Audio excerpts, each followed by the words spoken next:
5 insane failed contract killings. Assassinations and contract killings sound like stories made from movies, but they do happen in real life. The cases on this list showcase stories of contract killings that didn't go quite as planned.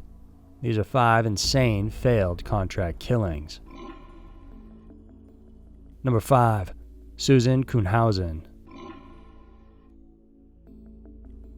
For 17 years, 51-year-old Susan Kunhausen from Portland, Oregon, stayed married to her emotionally abusive husband, Mike. The two first met in 1988 when Susan's friend and her mother posted an ad for her in the paper. Towards the end of 1988, they were married. But shortly after, the relationship soured. According to Susan, Mike told her he was never really happy and treated her badly. He would often neglect her, complain about minor things, and even questioned her plans down to the detail whenever she headed out. For 17 years, though, she stuck it out until September of 2005, when she finally told him to get out and leave. Mike left, and Susan tried to move on with her life. Despite the separation, on occasion, the two still kept in touch. It was September 6th, 2006, and Susan, an emergency room nurse, had just gotten off work. She headed to a salon to get her hair done, wanting to feel refreshed after kicking Mike out. After that, she headed home. When she entered her house, Susan realized her bedroom was dark. She thought she had pulled the curtains up in the morning. While thinking this, Susan caught a glimpse of someone in the corner of her eye. In a matter of seconds, she felt the end of a hammer on her head and face. The attacker was male, stood 4 inches over Susan's 5'4" frame, and wore a baseball hat. Susan didn't know who he was. She screamed, "Who are you?" in an effort to get him to reply. The man didn't say anything, though, but he hit her again and again with the hammer on her left temple. Afraid for her life, Susan decided to fight back. During the scuffle, she managed to wrestle the hammer from her attacker. She hit him several times in the skull, but it didn't seem to have any effect. During that fight, Susan bit her attacker several times, thinking if she was going to die, she was going to leave behind evidence. At one point, she managed to pull him to the floor. Susan, being heavier than her attacker, pinned him down, and hooking her arm, managed to place him in a chokehold. Asking again who sent him, the attacker still didn't respond. She held her arm tighter, tightening her hold around his neck. Then, she realized her attacker stopped moving, so she stood up, grabbed the hammer, and ran towards the neighbor's house for help. It was the neighbor that called 911, telling the operator there had been an attack and that Susan was afraid she may have killed him. The neighbor also mentioned Susan believes it was her ex-husband that may have sent the attacker. By the time police got there, the man was dead. It didn't take long for police to figure out who he was. His name was Ed Haffey. A war veteran, Haffey was a junkie who had a history with the police. In 1991, he arranged for his ex-girlfriend to be murdered and served 9 years in jail for it. Haffey got out in 2003, and the following year, he found work at Fantasy Adult Video, the same place where Susan's ex-husband, Mike, had worked. Mike was booked by authorities a week after Susan's attack.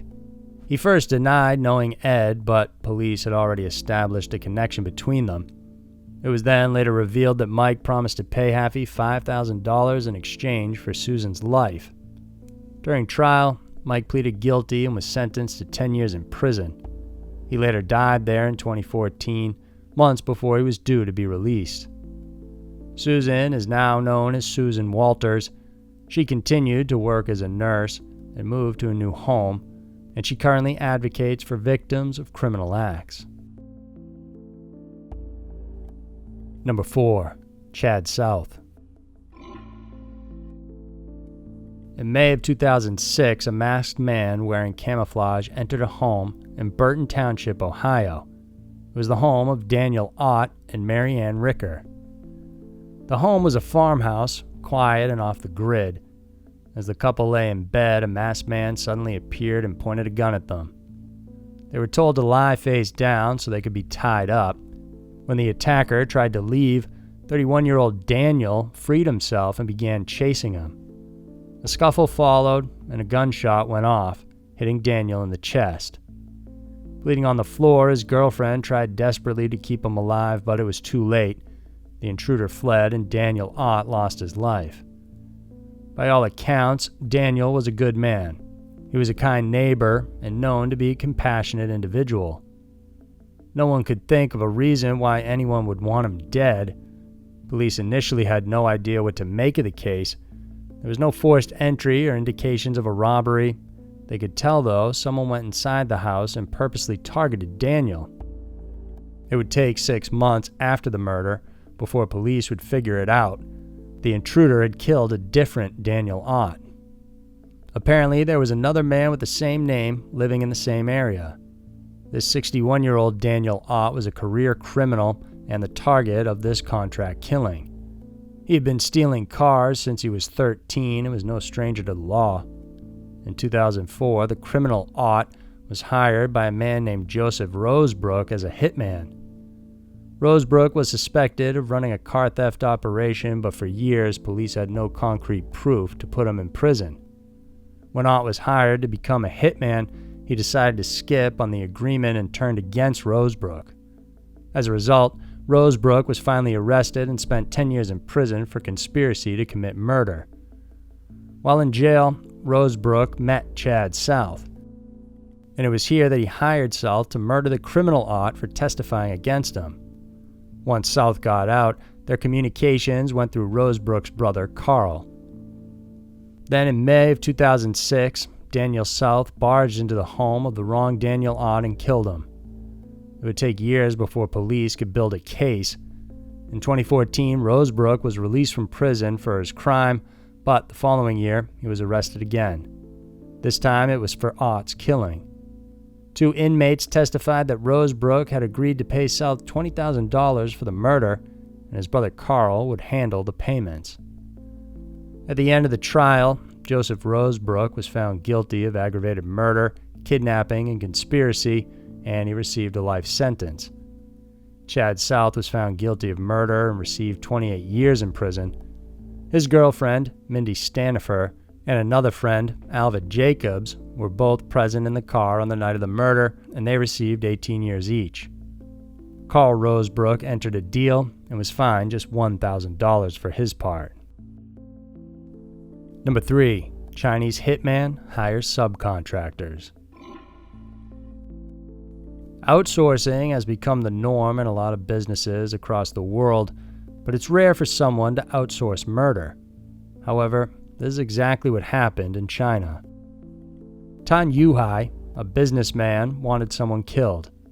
He was in a legal dispute with a competitor named Mr. Wei and wanted him gone.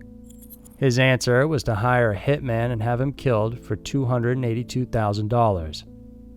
The first hitman he hired was Zi Gungan. He accepted the offer, but unknown to Tan, the hitman decided to hire somebody else to get it done. He paid another person, Mo Taizing, half the amount, $141,000, and kept the rest for himself. Now, this second hitman decided he wasn't going to do it either, and figured he could keep part of the money himself. So, like the one before him, he referred the job to another potential killer. But it turns out Mo Taizing also didn't want to do it himself and hired a third person, Yang Kangsheng. This third hitman was promised $38,000 for the job, then another $70,000 if it was successful. Believe it or not, now Yang also didn't want to kill Mr. Wei and decided to get somebody else to do it again. This time, Yang hired a man named Yang Gusheng and promised him $28,000 along with a bonus once the job was completed. But it didn't end there. Yang Gusheng, the fourth person, decided he could keep some of the money himself and get somebody else to do it for much cheaper. He approached Ling Zhangzi, another hitman, to kill Mr. Wei for $14,000, a far cry from the original price Mr. Tan initially offered. However, Ling had something else up his sleeve. Deciding he didn't want to kill Mr. Wei, he met up with the intended victim and proposed they fit. The proposed victim, Mr. Wei, decided to go with it. He posed for photos showing him bound with a mouth gag, Then those photos were sent to Mr. Tan, who started it all to prove that he was dead. But instead, afterwards, Mr. Wei approached police and told them the entire story. The case was first reported back in 2013, and after 3 years, it finally headed to trial with the 5 hitmen, including the person that ordered the hit, Tan. Initially, they were all acquitted, but a retrial followed. A follow-up trial found them guilty, and they were sentenced to varying prison times. Mr. Tan received 5-year sentence. All 5 of the would-be hitmen also received prison sentences ranging from 2 to 3 years. The case is definitely a strange one of the most unusual cases that we've ever covered. Number 2. Amir Siddiqui. It was a regular Sunday morning at the Siddiqui household in Cardiff, South Wales. But on that day, in April of 2010, it would change their lives forever. That afternoon, 2 masked men barged into the home and brutally stabbed and killed 17-year-old Amir Siddiqui.